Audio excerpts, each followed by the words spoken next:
Hello friends, welcome YouTube channel में आप सबका स्वागत है। फिर से मैं एक नई वीडियो के साथ आ चुके हैं, अपडेट वीडियो के साथ आ चुके हैं। आज की जो हमारी वीडियो होने वाली है बहुत ही इंटरेस्टिंग और शानदार अपडेट के बारे में जो जानकारी है वो आप सभी को मैं यहाँ पर देने वाला हूँ।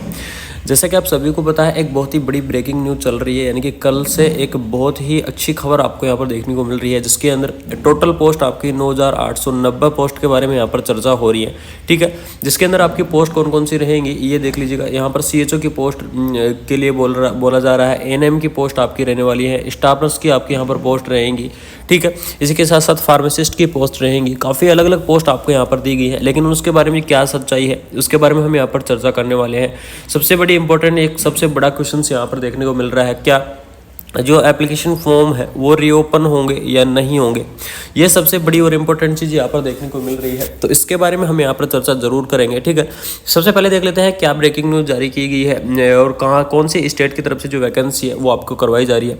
ब्रेकिंग न्यूज़ यहाँ पर 8 जनवरी को देख लीजिए, यहाँ पर एक न्यूज़ जारी की गई थी, जिसके अंदर जयपुर से चिकित्सा विभाग से यहाँ पर बड़ी खबर आपको देखने को मिल रही है। सबसे बड़ी और इम्पोर्टेंट यहाँ पर मुद्दा क्या था कि यहाँ पर पद की क्या की गई है, बढ़ोतरी की है, यानी कि पदों में यहाँ पर क्या की गई है, बढ़ोतरी की गई है। ये सबसे बड़ी खुशखबरी यहाँ पर देखने को मिलेगी कि पद बढ़ाए गए हैं। कौन कौन सी वैकेंसीज के अंदर कितने पद बढ़ाए गए हैं ये मैं डिटेल में चर्चा करने वाला हूँ। और ये वीडियो लाने का पर्पज भी यही था कि कौन CHO की वैकेंसी में कितने पद बढ़े हैं, स्टाफर्स की वैकेंसी में कितने पद बढ़े हैं, ANM की वैकेंसी में कितने पद बढ़े हैं, इन सभी पद बढ़ोतरी के बारे में हम यहाँ पर जो चर्चा है वो करने वाले हैं। तो यहाँ पर देख लीजिए, चिकित्सा मंत्री की बैठक की गई थी। उस बैठक में पहली ही बैठक में यहाँ पर मंजूरी दे दी गई है किसको, NHM के जो संविदा स्टाफर्स हैं उनको, ANM CHO और की जो वैकेंसियां हैं इनको बढ़ोतरी दे दी गई है। और पहले ये कितने पद थे ये देख लीजिएगा, 7177 पहले यहाँ पर पद थे, लेकिन उनको बढ़ाकर यहाँ पर 9890 पदों के अंदर तब्दील कर दिया गया है। यानी कि पदों की बढ़ोतरी करते हुए जो चिकित्सा मंत्री हैं उन्होंने ये बड़ा बयान दिया है और मंजूरी दे दी है इस प्रस्ताव को। अब जो सबसे बड़ा क्वेश्चन उठता है कि कौन कौन से पद के अंदर या फिर कौन कौन सी वैकेंसीज के अंदर कितने पदों की बढ़ोतरी हुई है, इस चीज़ के बारे में काफ़ी कैंडिडेटों को यहाँ पर जानना जरूरी था। वो चीज़ मैं आपके पास यहाँ पर लेकर आ रहा हूँ। ठीक है, तो यहाँ पर देख लीजिए, पूर्व में विज्ञापन में 7177 पद थे, लेकिन अब कितना हो गए, 9890 पदों पर यहाँ पर जो भर्ती है वो करवाई जा रही है। तो यहाँ पर देख लीजिए, मेडिकल हेल्थ डिपार्टमेंट राजस्थान की तरफ से एक ट्वीट किया गया था। उसके अंदर क्या लिखा हुआ है कि वर्ष 2023 में, यानी कि आप सभी को पता है कि 2023 के अंदर 8 भर्तियों यानी कि 8 कैडर पर भर्तियां करवाई गई थी, जिसके अंदर कोई भी भर्ती पूरी नहीं हुई है। कुछ वैकेंसी तो ऐसी थी जिनकी जो प्रोविजनल लिस्ट है वो भी निकल कर नहीं आई है अभी तक। ठीक है, एग्जांपल बता दूं, फार्मासिस्ट की जो प्रोविजनल लिस्ट है वो अब तक निकल कर नहीं आई थी।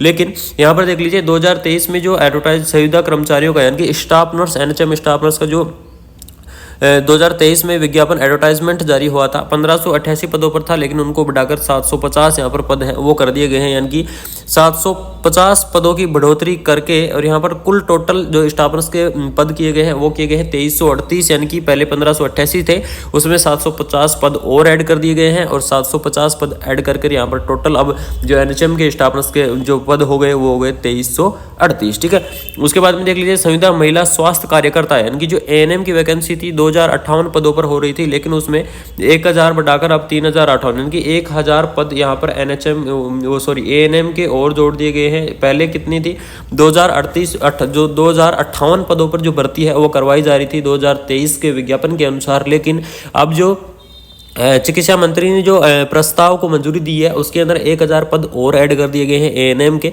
तो अब जो टोटल पदों पर जो वैकेंसी होगी वो होगी 3058 पदों पर यहाँ पर वैकेंसी है वो करवाई जाएगी। बात करें CHO के लिए, तो CHO के लिए मैं आपको बता दूं, पहले जो वैकेंसी हो रही थी 3531 पदों पर यहाँ वैकेंसी करवाई जा रही थी CHO की, लेकिन उनमें 963 पदों की क्या कर दी गई है और बढ़ोतरी कर दी गई है, और 963 पद उसके अंदर ऐड करके अब टोटल कितने पदों पर भर्ती होगी, 4494 पदों पर यहाँ पर जो भर्ती है वो करवाई जाएगी।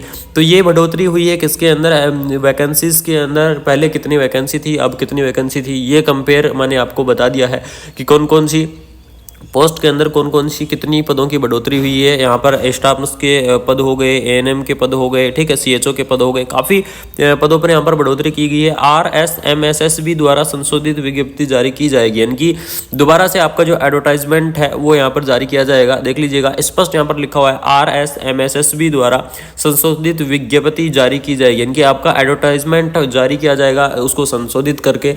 ठीक है, पहले वाले एडवर्टाइजमेंट को उसमें एडिट किया जाएगा, जो पदों की बढ़ोतरी की गई है उन पदों की बढ़ोतरी को यहाँ पर ऐड किया जाएगा, और उसके बाद में जो नई एडवर्टाइजमेंट है वो यहाँ पर रिलीज होने के चांस है।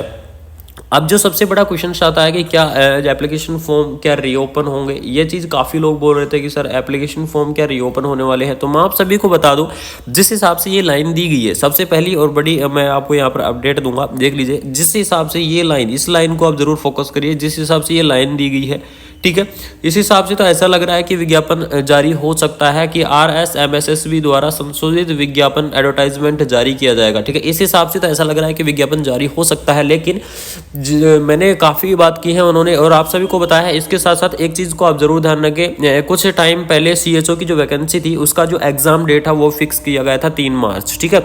मैंने आप सभी को अपडेट भी दी थी कि 3 मार्च CHO का एग्जाम फिक्स हो चुका है। तो इस आधार पर नहीं लग रहा कि यहाँ पर क्या हो रहा है कि एडवर्टाइजमेंट जारी हो रहा है या फिर नई सूची जारी करने की भी यहाँ पर बात हो रही है कि एडवर्टाइजमेंट को एडिट करके दोबारा से डाला जाएगा। पहले 7177 पद थे, अब 9890 पदों का जो एडवर्टाइजमेंट है वो जारी किया जाएगा, ठीक है।